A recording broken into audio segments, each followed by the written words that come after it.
spectacle that will come up.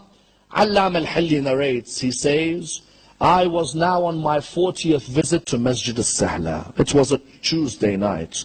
And with me on my way to Masjid al-Sahla, I wanted to see if I met the imam, I wanted to ask him a question.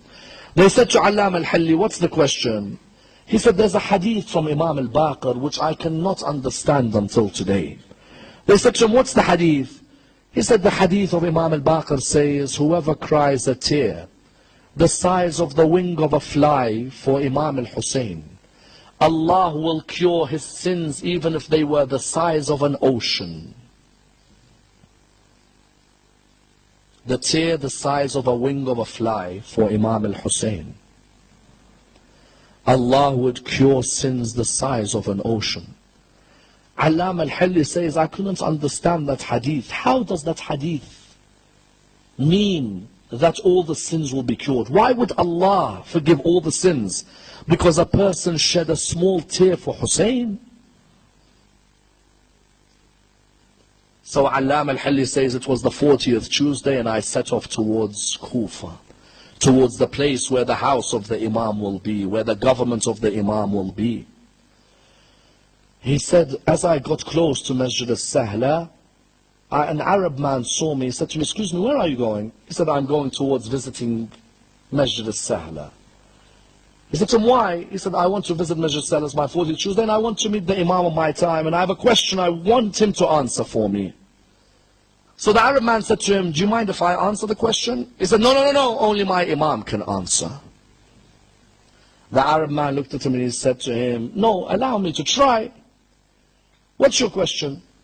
He said, you know, I've always wondered, the tear the size of a wing of a fly for Imam al-Hussain alayhi salam, could it really cure sins the size of an ocean?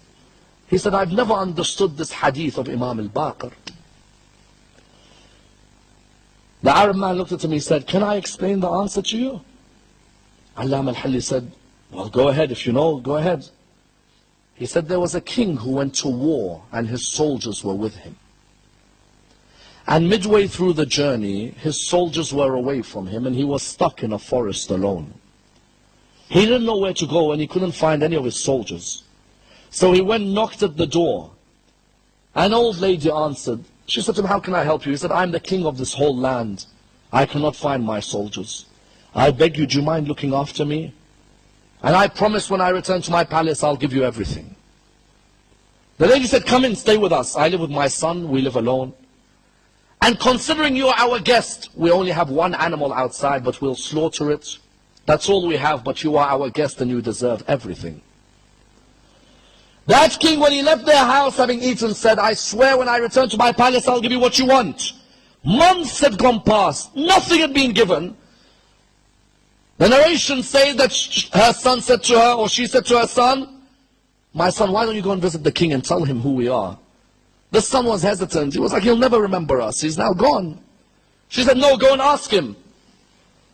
The son went towards the palace. Excuse me, who do you want? He said, I want to see the king. Why? There is something he owes us. The guards let him in.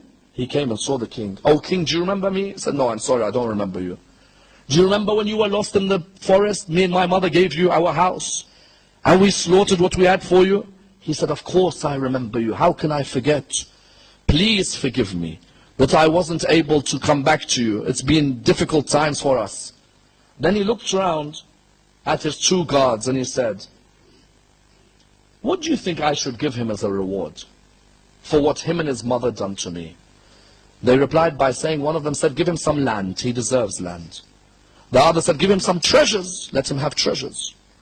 He looked at both of them and he said, how unjust both of you are. This man, him and his mother gave me all that they had. Therefore, if I am going to be just, I have to give them everything that I have.